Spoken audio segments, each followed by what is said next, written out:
Hey guys, it's Drew back again with another video. Right here I got my bud Jack. What's up, guys? And his, what is it? 07 V6 Mustang. And I just wanted to you know, get an overall perspective of what it's like owning this Mustang, you know. I used to have a hardtop V6 Mustang, so I'm just wondering like it's been like for you owning the convertible and like. Yeah, so this is an 07 with about 70,000 miles. I bought it at 50,000, pretty low for its age because it was some guy's like weekend car or a summer car. I really love the convertible. I think going into buying the Mustang, I was kind of debating hardtop or not. You know, I think just getting a chance to drive with the top down and experience the convertible was really, really fun. And you know, Drew did have an 07 GT as well, so I kind of compared the back seat room and just kind of the feel of it to this, and it was pretty similar. And I'd say for anyone who's considering to get a convertible, I would definitely at least try to sit in one, put the top down, and experience it, because I definitely think it's worth it, especially if, you know, for me in a cold climate, even during the summer, you know, only for a few months, it's definitely a lot of fun. So I'd say it was worth it overall. Like, what's been the maintenance on a V6 Mustang? Like, besides the, you know, oil changes every, what is it, almost 6 months, or, you know, twice a year or once a year. Besides that, you know, what has it been like with maintenance wise? Well, I mean, it's still kind of like pretty standard to like just like any other car. I mean, like I had to replace the timing belt. This is sort of just a regular like car getting older type thing. The convertible top doesn't really change a whole lot in terms of like maintenance or day-to-day things. One thing that you do have to keep in mind that I didn't know is after you get like after you wash your car, like you can't really put the top down right away because water will kind of leak into the car. But you know, I definitely try to like wash the top, keep it like fairly clean. And I did have a little issue previously with water leaking into behind my back seats, and that was partially due to the convertible top being wet. Pretty much just kind of like standard oil changes and the car things, you know, like changing tires, and the timing belt was something that was expected with an older car. Yep, I remember that one day. Had the wet seats in the back, had a wet ass from 6th period up to 8th period back in senior year. Everyone thought I shit myself, but it was Jack's back seats. But I do know that you do have some new taillights that you have in the rear.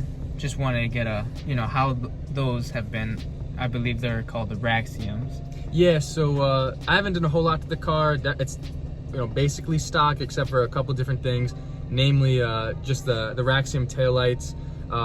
They're sort of mimicking the 2013 and 14 Mustangs, and they're sequential. They're pretty nice. I'd say you know, for 350 bucks or so, definitely don't regret it. It's pretty simple for a guy like me who doesn't do a whole lot of modifications, and I definitely like it. I think it makes the car look a little bit more modern for something that's a little older.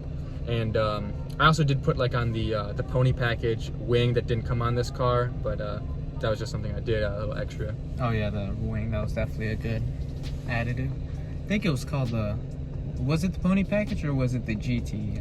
Actually, it might be like the GT wing that comes standard. Obviously, this being a V6, it didn't come on it, but we just drilled holes into the trunk and went ahead and put that sucker on. In terms of like, obviously it's not a GT or anything like that, but you know, how is it compared to the average car that you're next to?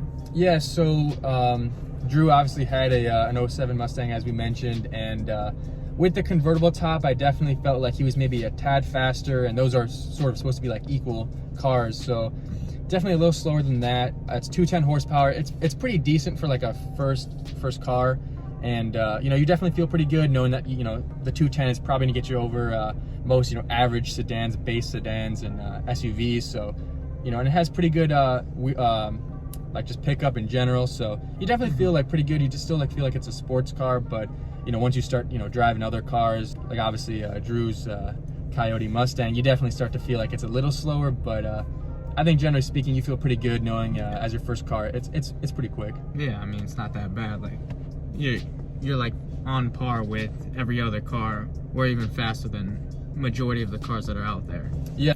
So overall, do you feel, Jack, that you know, your purchase for your 2007 Mustang, you know, also convertible, do you believe that it was worth it, or would you go with a different car? I think it was worth it.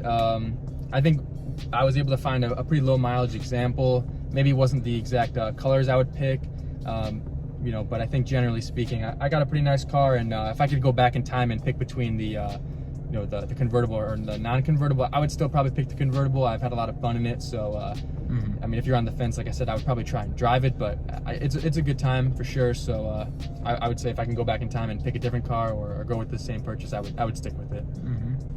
All right, so that's it from me, Drew, and my Bud Jack right here, giving us this nice overview of his V6 Mustang. And you know, I believe it's worth it. I mean, I did have my Mustang, and some days I do wish, when it's 100 degrees, I wish to have that drop top, but thanks again to Jack. Absolutely.